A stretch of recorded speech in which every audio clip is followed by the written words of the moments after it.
A very warm good morning, class 9, and welcome to your political science class. So, dear students, we were doing lesson number 2 from your textbook, and the lesson is constitutional design.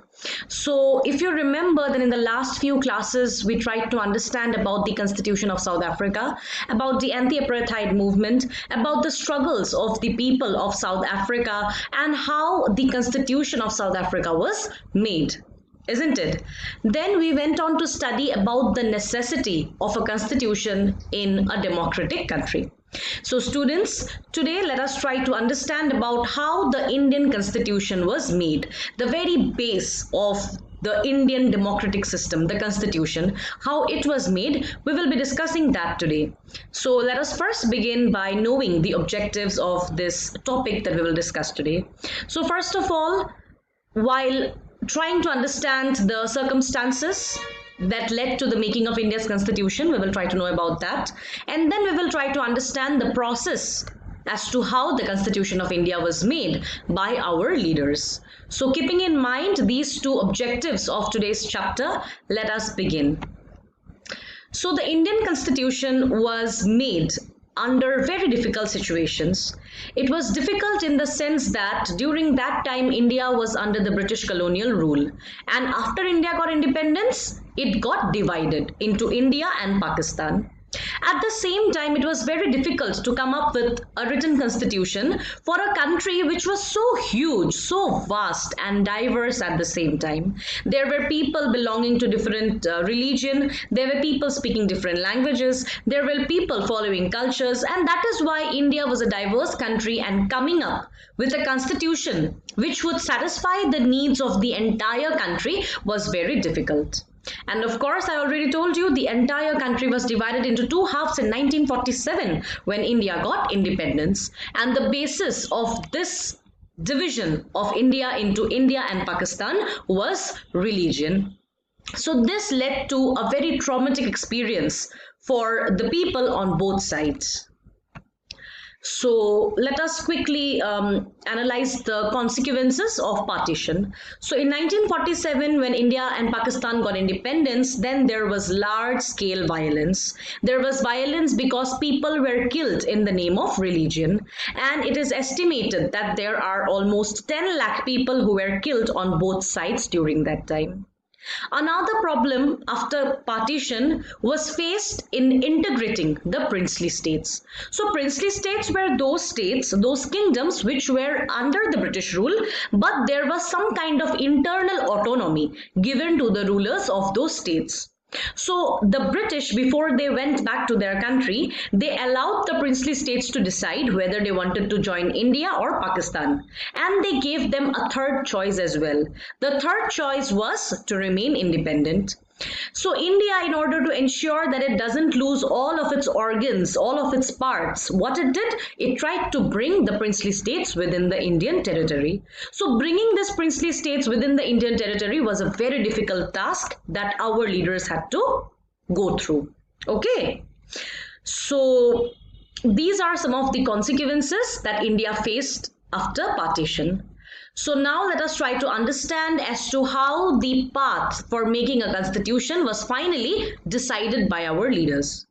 So when we talk about the struggle of Indians, then our Indian leaders or our Indian people did not only struggle against the colonial rulers, but they were also struggling to bring back the lost glory, to bring back the beautiful history that India had. So that is why it was very necessary that after the British went back, the Indian political and social system had to be restructured, had to be remade. But of course, remaking the social and political life of India was not an easy process. So there were differences of opinions. Our leaders, when they met together to decide about the country, they were very much in a difficult position, and their positions, they were in a difficult position because most of their opinions, they clashed with each other. So there were people, there were leaders who wanted certain ideals which were very much same for all, but at the same time there were also many ideas which were not accepted by all. So making the Constitution of India was definitely not an easy one because of the various kinds of opinions that our leaders had regarding the country. So in 1928, much before the constitution was made, much before the country got independence in 1928, Motilal Nehru along with 8 other Congress leaders, they sat down together and they thought of making a rough copy of the Indian constitution. They tried to decide as to how the Indian constitution would look like and what it would engage in it. So 2 or 3 years later, in 1931, in the Karachi session of Indian National Congress, there was a resolution passed. So in that resolution, it was decided as to how the Constitution of India is to be framed and how it is to look like. So, taking into account both the Motilal Nehru Committee's suggestions and also taking into account the resolution passed in 1931, it was decided to incorporate or to keep inside the Constitution universal adult franchise. Okay, universal adult franchise means the right to vote. Then right to equality, right to freedom and protection of minorities. These were some of the important ideals in the Indian Constitution that was incorporated after independence immediately when the Constitution was made. So the leaders of India who already had first-hand experience of the British rule, they decided to keep certain things like the British did. The British democracy is older than Indian democracy, remember that. That is why our leaders took lots of inspiration from the British government. And also there were many Indian people who were working very closely with the British people. That is why, taking inspiration from them, learning about their procedures, many instructional details were adopted from the colonial laws in our own constitution. So there were many Government of India acts that were passed in India during the colonial rule. So one of the most important Indian act was the Government of India Act 1935. So our leaders took great help from this act of 1935 while framing our constitution. So the inspiration from other democracies. I told you before also that Indian democracy, if you compare with certain other countries, then it is a bit new. So France, Britain, USA, Russia, by the time India got independence, these countries already were experiencing democracy. They already were having their own successful constitution. So that is why our leaders decided to take inspiration from these countries, and they kept on taking certain ideals which could fit the Indian political system. So from France, the idea of liberty, equality and fraternity were taken. From Britain, the parliamentary form of government is taken, which was followed very, necessarily in India. From USA, the Bill of Rights was taken, taking inspiration from which we have the fundamental rights today. And from Russia, the idea of social and economic equality was taken. So these ideals were all adopted only after careful examination whether it suited the situation of India or not. Blindly our constitution or blindly our leaders did not just take it from other countries just for the sake of taking it. Only after proper understanding, only after proper examination, it was decided whether these laws, whether these ideals are to be incorporated in India or not. That is why it is said that our country's constitution is also a bag of borrowing. But remember, although it is a bag of borrowing, it is not a bag of blind borrowing. Borrowing is done only after proper scrutiny, whether it will suit the situation of India or not. So now we come to the most important part of this chapter, and that is the Constituent Assembly. So the Constituent Assembly was that body which was given the task of making or framing a constitution for India. So the Constituent Assembly was the most important assembly or group of people, which came into being in 1946, even before India got independence. And elections to this Constituent Assembly were held in July. So remember one thing, these elections to the Constituent Assembly did not held directly. The elections to the Constituent Assembly was done by the provincial government that was made during the colonial rule itself. So the provincial governments were those governments which were working in the regional level. Okay, so people from various regions, they came together and they elected certain members, their representatives, to the Constituent Assembly, and this Constituent Assembly was framed in 1946, and they first met in the same year in the month of December. But of course, constitution making was not easy. It has been repeatedly being told. So in 1947, 1 year, not even 1 year, few months after the Constituent Assembly was made, India and Pakistan had to be divided. Yes or no? So in 1947, when India got divided, then many of the members of the Constituent Assembly also had to shift to their own country on the basis of their religion, and this country was Pakistan. So the people who were before the members of the Indian Constituent Assembly had to leave India, go to their country, and form a Constituent Assembly for Pakistan there. And the remaining members, they were still working for ensuring that a proper constitution is made for India. So after independence, there were a total of 299 members from India who remained back to make the Constitution of India. So accordingly, the Constitution of India was adopted in 26th November 1949, and it was enforced, or it came into effect on the 26th of January 1950. And since we started enforcing it from 1950 onwards, on the 26th day of January, therefore every year 26th January is celebrated as Republic Day. So the last topic of today's discussion, the reasons for accepting the Constitution. Students, you must be having a feeling in your mind. The Constitution was made even before the country got independence. Then why to accept it today? I'm sure many of you must be thinking that. But there is a reason, there is a logic as to why we need to accept the Constitution. So before I go to these 3 points that I mentioned, I would like to tell you one thing. Our leaders were very far-sighted. Whatever ideals they made in the Constitution, they have put in the Constitution, they properly discussed everything. They negotiated about everything, and they thought about the future. And that is why perhaps even today, our Constitution is working very well, and India is working as a very successful and as a very vast democratic country in the entire world. So that is why we cannot say that the Constitution is an obsolete institution. This document is very much prevalent even today, and we follow it even today, keeping in mind the struggles of our leaders. So now let us come to these 3 points, and let us try to understand why we need to accept the Constitution even today. Okay, so let us go to the first reason. So the Constitution does not merely hold the opinions of the members of Constituent Assembly.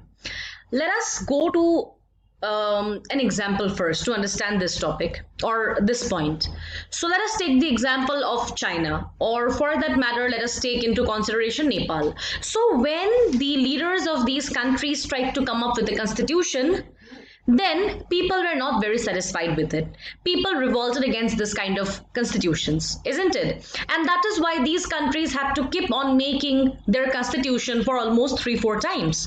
But if you see the Constitution of India, then it has never been replaced. It has been changed. Certain things need to change with the change of time, but our constitution was not changed as a whole. It was not replaced by any other constitution.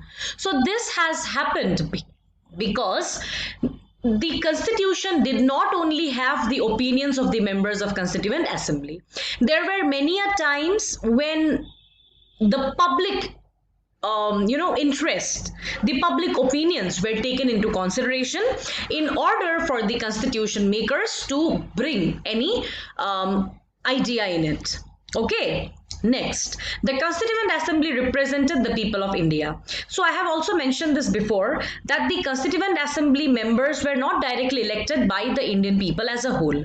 The Constituent Assembly elections were held only by those members who belonged to the provincial government during the British era. So these people, they were elected on the basis of elections by the provincial government. So the Constituent Assembly, they represented the people of India. The various provincial governments, they represented their own provinces, their own regions, because of which we cannot say that the Constituent Assembly was biased towards a particular region, because all regions, all communities were represented in the assembly.